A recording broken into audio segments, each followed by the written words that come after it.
All right, I'm gonna talk about some AI art images that I've generated over the last few months. This is a random slideshow of a folder with about 6 or 10,000 images in it.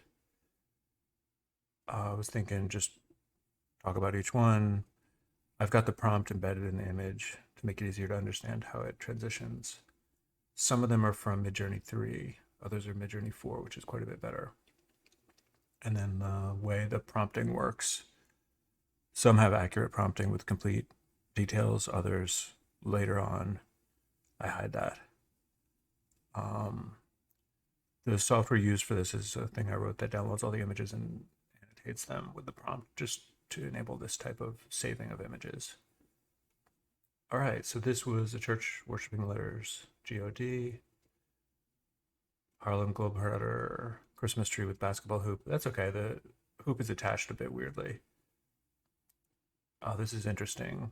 Once I got into large language models, it started to become interesting to cross them.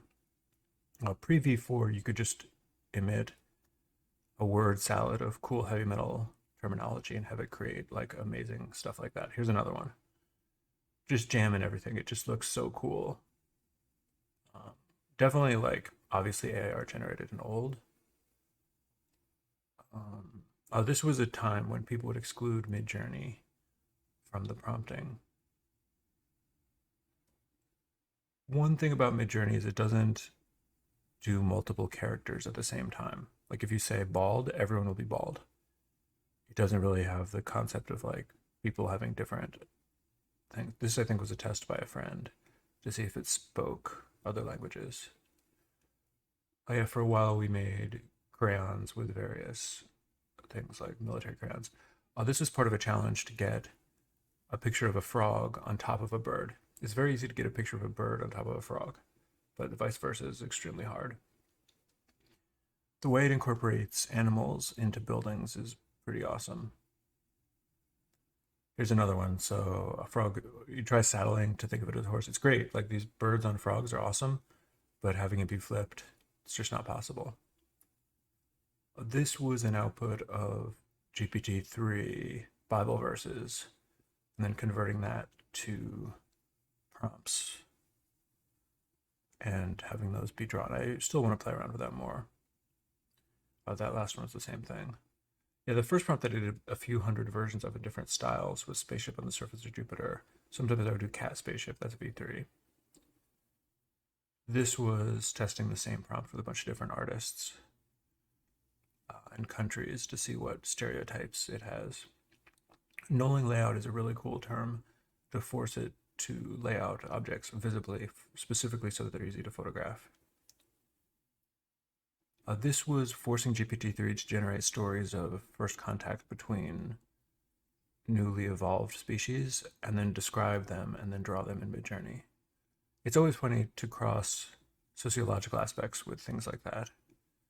And then doing grids of emojis is also really fun. They look quite terrifying. If you stick 3D in there, it gets interesting. This is the output of GPT-3 descriptions of some generated aliens. This was part of a series of like 500 beautiful women with various from the X's. So you can compare and contrast and see how it applies the concept of being from a place. I think I was doing a painting of a landscape. But this was kind of cool, like taking secular things and then making them highly political or religious. This was an alien Atlantean type of story. You know, one problem with Midjourney's command input is that you can't embed new lines. So even if your original text is like dialogue and interesting, it all just gets jammed up like that. Angus McKee is a guy who did a lot of illustrations for science fiction books from the 70s. Really awesome. I love how that came out. Etching of a picture entitled Eager Readers in Your Area. That was a science fiction story we read. I think it came out okay. You know, anything with lava. Look at that burning lava. It's so amazing. And then the reflection on the windshield. Midjourney also does an amazing job with spheres and infinite repeating patterns. Tried to use it to generate logos. I think a real innovation is going to be when it can do text correctly. Crayon counterfeiting. But yeah, there's going to be maybe double the impact from this when text works, because suddenly everyone that needs to generate signs or images or instructional pamphlets will be able to fully use it. I'm very excited about that. Even now, it's interesting, like what it's like to read English for someone that doesn't speak English is sort of the feeling. Carrot Pumpkin War. So anyone that looks like this is the old version V3. I tried to make a bunch of Roblox logos. I don't really know how much it knows about the original logo to derive it from. This was trying to have as many homophones as possible. So there was a bolted door and a lightning bolt and things like that. Yeah, when you give it inspirational quotes, it tends to just do those type of heavy text. This is not bad.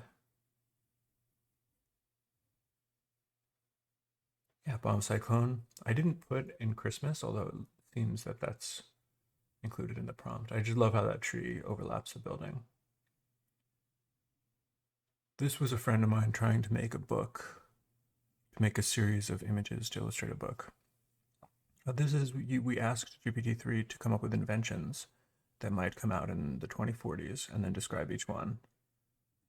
I find that including the description just makes it so much more interesting.